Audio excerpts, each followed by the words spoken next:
salam sejahtera rakan-rakan yang di Facebook. Boleh dengar saya cakap? Can you hear me?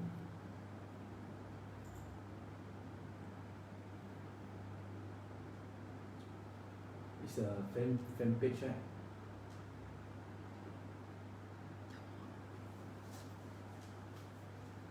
Okay.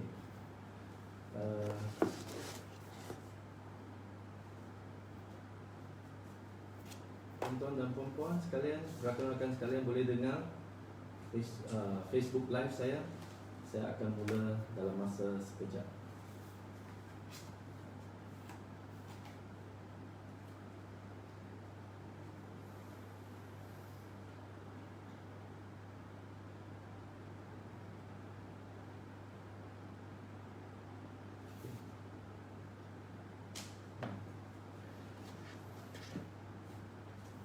Can you hear me?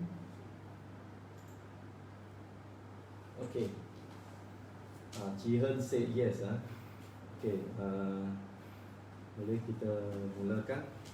Ya, salam sejahtera, salam harapan kepada rakan-rakan sekalian. Apa khabar semua? Ya. Terlebih dahulu saya ingin mengucapkan terima kasih dan saya mengalu-alukan kesudian saudara-saudari sekalian yang mengikuti Facebook Live saya untuk kali ini. Disebabkan oleh pandemik COVID-19 dan Perintah Kawalan Pergerakan PKP, sidang DUN Pulau Pinang kali ini telah disempurnakan dalam masa 2 jam pada hari Jumaat yang lepas. Sidang kali ini juga adalah yang tersingkat dalam sejarah DUN Pulau Pinang.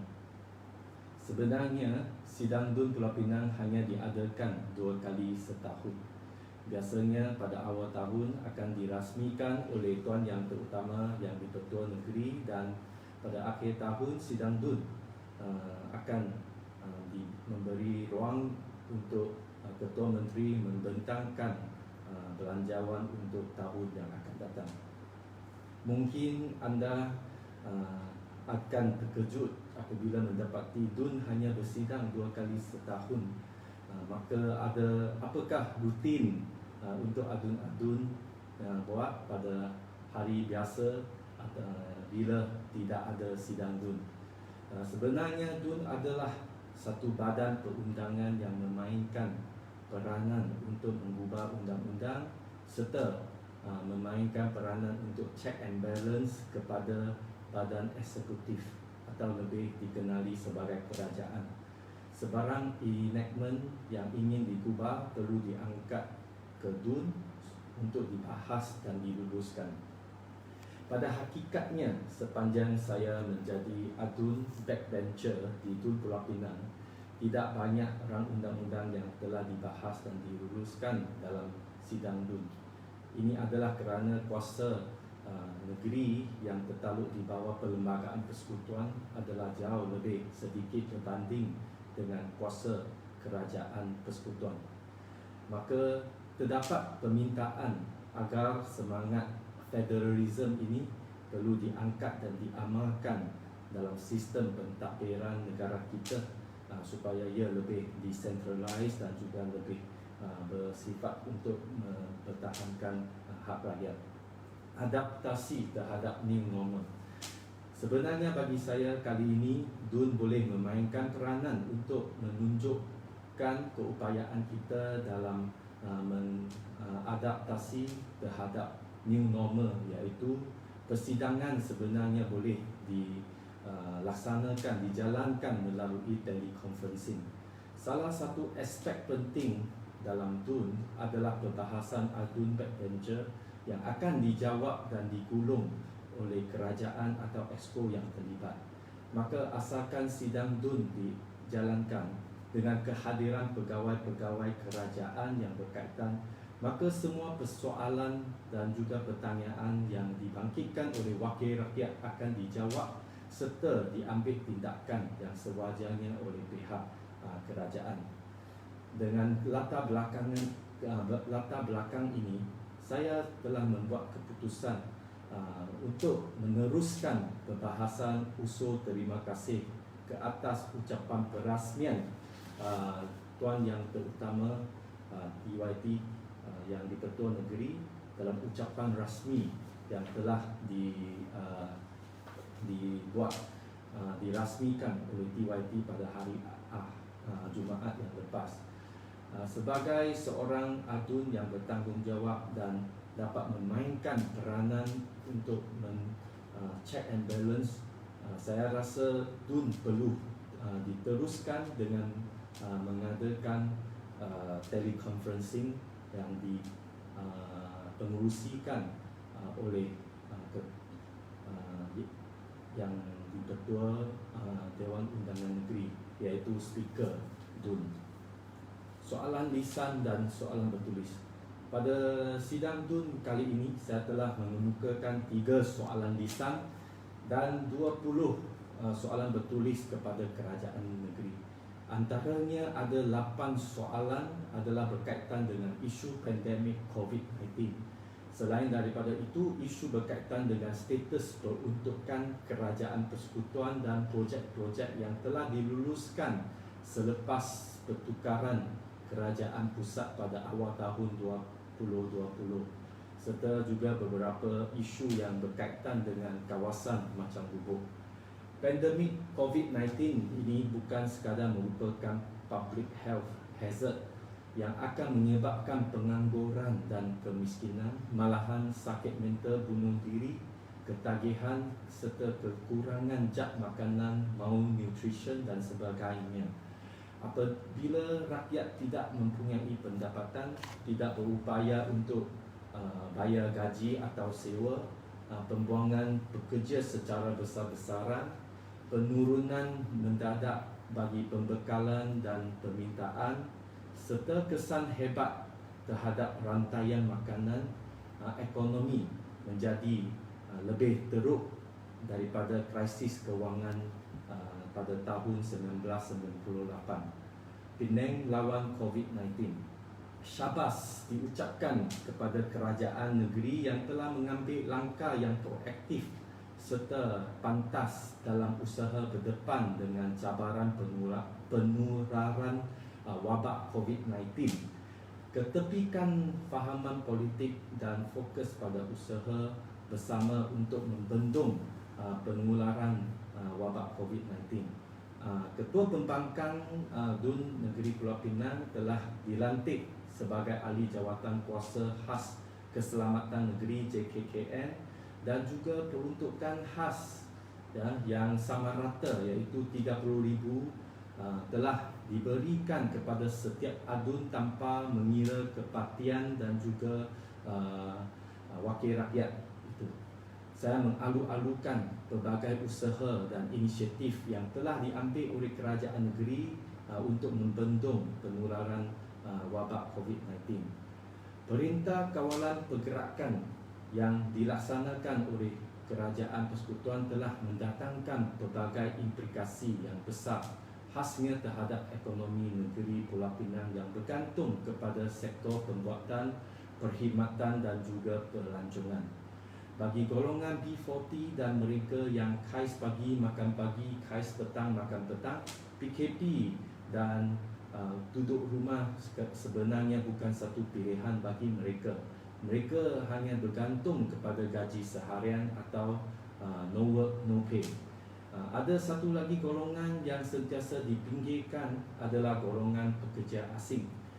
Mengikut jawapan kepada soalan lisan saya yang ke-48, jumlah pekerja asing yang berdaftar di negeri Pulau Pinang ini adalah sebanyak 150,035 orang yang merangkungi di pelbagai sektor. Apa yang terjadi di Singapura perlu diambil sebagai satu alert dan satu iktibar kepada kita di Malaysia, khasnya negeri Pulau Pinang yang mempunyai begitu ramai pekerja asing yang berdaftar, tak kira yang tidak berdaftar lagi, so maka keadaan tempat penginapan atau hostel pekerja di negeri Pulau Pinang itu perlu diteliti dan dipantau dengan baik. Sejauh manakah saringan yang besar-besaran yang dijalankan ke atas pekerja asing yang berada di tapak kerja ini adalah amat penting. Apakah tindakan mitigasi kerajaan, pusat ke atau negeri ke atas keadaan dormitory dan hostel pekerja asing yang penuh sesak, keadaan kebersihan yang tidak memuaskan dan juga berpotensi menjadi kluster yang baru dan tidak terkawal. Social distancing atau penjarakan sosial adalah mustahil, impossible untuk dilaksanakan dalam seunit rumah flat yang didiami oleh lebih 20 atau 30 orang pekerja asing. Selain itu, pelarian Rohingya yang berada di komuniti kita juga tidak boleh diabaikan atau tidak dipeduli. Mengikut anggaran yang dibuat oleh Persatuan Komuniti Berdikari, terdapat lebih kurang 2,700 keluarga pelarian yang lebih dan lebih 1,000 pelarian individu lelaki bujang yang kebanyakan mereka tertapak di tapak kerja di kedua-dua belah pulau dan juga seberang perai. Mereka juga mengalami masalah putus bekalan makanan. Lebih membimbangkan adalah sehingga kini tiada rekod kajian yang dijalankan oleh mana-mana kementerian, jabatan, agensi untuk memetakan penempatan serta kajian berkaitan jumlah etnik Rohingya di Pulau Pinang. Antaranya indikator penting dalam PKP exit strategy adalah keupayaan sistem kesihatan awam yang dapat mengesan, membuat saringan, isolate dan juga kuarantin setiap kes dan berupaya untuk trace setiap kontak. Virus COVID-19 ini adalah tidak diskriminasi dan semua orang tak kira bangsa, agama, jantina dan umur adalah terdedah kepada risiko jangkitan penyakit ini. Maka sekiranya tiada satu pelan tindakan yang menyeluruh dalam menangani golongan pelarian dan juga pekerja asing ini, kemungkinan besar usaha PKP yang telah dilaksanakan sejak 18 Mac lalu akan menjadi sia-sia. Strengthening the food security. Pada sektor pertanian merupakan sumber bekalan makanan asas bagi kita semua. Tanpa petani, nelayan dan peternak, bekalan makanan kita akan terjejas. Keselamatan bekalan makanan perlu diberi perhatian khasnya dalam keadaan krisis ini. Saya mencadangkan supaya kerajaan negeri perlu ada satu rekod tentang stok makanan yang yang sedia ada boleh untuk digunakan atau dipakai oleh rakyat negeri Pulau Pinang, boleh bertahan berapa lamanya boleh kita bertahan. Dan selain itu, kerajaan juga perlu memberi sokongan kepada restoran-restoran kecil dan juga store-store komuniti supaya kita tidak mengabaikan contribution sumbangan mereka kepada ekonomi dan juga budaya setempat. Pasca COVID-19 atau post PKP exit strategy. Berita baik buat untuk rakyat negeri Pulau Pinang di mana tiada kes positif berturut-turut untuk 5 hari kebelakangan ini. Sekiranya negeri kita menjadi negeri zon hijau, maka kerajaan negeri perlu mula merancang persiapan untuk exit strategi atau kelonggaran untuk kita buka. Kerajaan negeri Selangor telah menawarkan saringan percuma kepada warga emas dan bukan warga emas yang mempunyai simptom demam, batuk, sesema dan sakit tekak. Satu usaha yang baik serta boleh diikuti oleh kerajaan negeri Pulau Pinang. Cara hidup rakyat, cara mentadbir kerajaan dan cara menjalankan perniagaan memang akan berubah. Maka seperti yang telah diucapkan oleh yang amat berhormat Ketua Menteri kita, iaitu strategi Next Normal Pulau Pinang yang mempunyai 3 misi utama, iaitu pertama, mengukuhkan ekosistem di Pulau Pinang. Kedua, menyelaraskan ekosistem tersebut kepada perubahan abad ke-21. Dan ketiga, membina ketahanan resilience untuk menghadapi sebarang kemungkinan krisis pada masa depan. Impak pandemik wabak COVID-19 terhadap ekonomi negeri. Mengikut jawapan yang amat berhormat Ketua Menteri ke atas soalan bertulis nombor 1 saya yang berkaitan dengan impak pandemik wabak COVID-19 terhadap ekonomi negeri, Bank Negara Malaysia menerusi laporan tahunan 2019 yang dikeluarkan pada 3 April 2020 telah membuat unjuran keluaran dalam negeri kasar KDNK negara yang rendah di antara negatif 2.0% dan 0.5% berikutan gangguan bekalan permintaan dan perdagangan di peringkat global yang terganggu akibat COVID-19. Bagi negeri Pulau Pinang, Penang Institute telah menjangkakan sektor perkhidmatan akan mengalami kesan yang paling ketara, memandangkan aktiviti-aktiviti perkhidmatan, penginapan, industri makanan dan minuman, pengangkutan, peruncitan serta perdagangan mengalami pergerakan yang perlahan akibat wabak COVID-19. Sektor pembinaan juga dijangka mengalami pertumbuhan perlahan akibat kemelesetan ekonomi secara am. Bagi sektor pembuatan pula, dijangka akan bertumbuh pada kadar lebih perlahan dan melibatkan syarikat-syarikat yang menghasilkan peralatan, perubatan serta komponen-komponen berkaitan.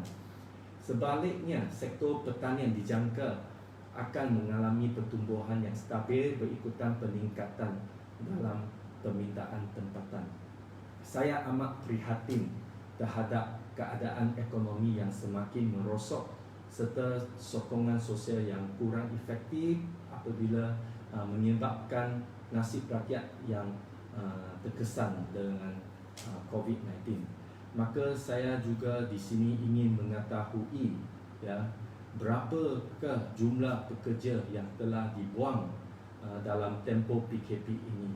Selain daripada bantuan prihatin nasional BPN yang telah dikemukakan oleh Kerajaan Pusat, pakej rangsangan ekonomi dan bantuan rakyat Pulau Pinang tidak menyentuh menangani masalah pekerja yang hilang pekerjaan akibat kilang tutup atau perniagaan tidak dapat bertahan untuk membayar gaji pekerja. Pelan tindakan pemulihan pelancongan Tourism Recovery Action Plan. Dalam ucapan perasmian TYT yang di-Ketua Negeri juga ada menyentuh tentang pelan tindakan pemulihan pelancongan. Dalam soalan bertulis saya nombor 4 juga meminta kerajaan negeri menyatakan usaha yang diambil untuk membantu industri pelancongan bagi mengatasi krisis COVID-19. Kita sedia maklum bahawa sektor pelancongan merupakan sektor penting dalam pembangunan ekonomi negeri Pulau Pinang. Pengurangan bilangan pelancong akan memberi implikasi kepada pendapatan industri pelancongan dan juga semua hotel-hotel dan juga penjajah-penjajah jalanan. Maka dalam keadaan next normal yang seperti yang disebut oleh Ketua Menteri, pelan tindakan pemulihan pelancongan perlu mengambil kira cara menjalankan perniagaan yang baru serta daya tahan industri yang banyak bergantung kepada pergerakan rakyat dan orang asing ke negeri kita. Kita perlu jumpstart ekonomi. Sejauh manakah keberkesanan dan kelestarian PKP dalam mengawal penularan wabak COVID-19? Sampai bila kita dapat melaksanakan PKP? Cabaran ini adalah cabaran yang terbesar kerana bagaimana kita boleh jumpstart ekonomi negeri Pulau Pinang ini.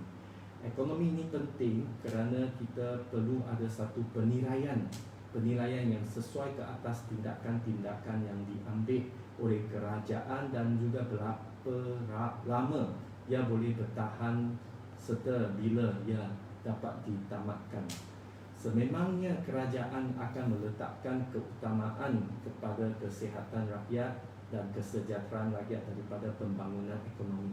Namun, kemelesetan ekonomi juga akan membawa banyak masalah sosial seperti pengangguran dan kegiatan jenayah yang mungkin akan meningkat. Apabila PKP tamat atau dilonggarkan pada masa akan datang, ia bukan satu perkara yang mudah seolah-olah kita dah menang dan boleh celebrate, ya, boleh membuat sambutan. Kita perlu ada plan yang boleh mengurangkan tekanan secara berperingkat-peringkat dan bukannya sekaligus membuka semua kelonggaran. Kita perlu ada kapasiti saringan, iaitu test yang mencukupi untuk kita memastikan bahawa tiada kluster baru dan juga semua patient under investigation dengan pantas. Dengan ini saya juga ingin mengambil kesempatan ini untuk mengucapkan terima kasih kepada barisan hadapan frontliners kita, ya, khasnya para perubatan, ya, doktor dan jururawat yang telah berjuang bertungkus lumus untuk menyelamatkan nyawa rakyat.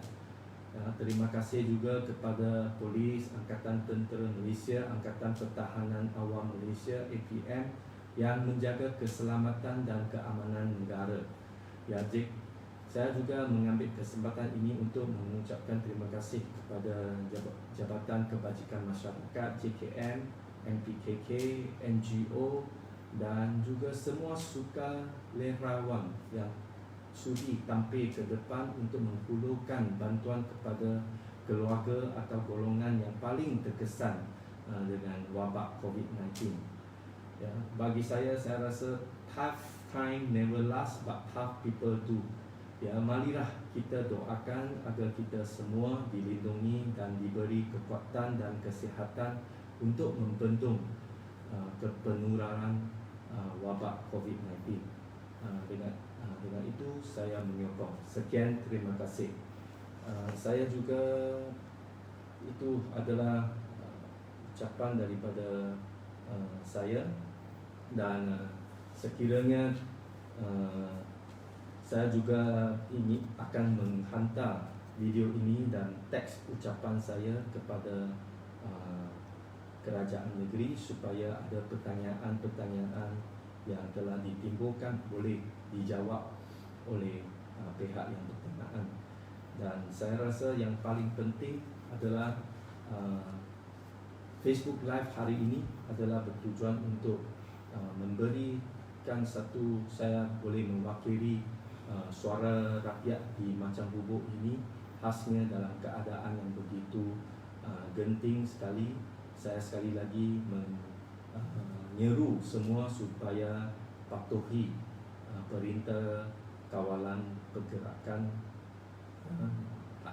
Mungkin kita tak tahu ia akan dilanjutkan atau tidak, tetapi kita perlu belajar untuk mengadaptasi dalam new normal ini.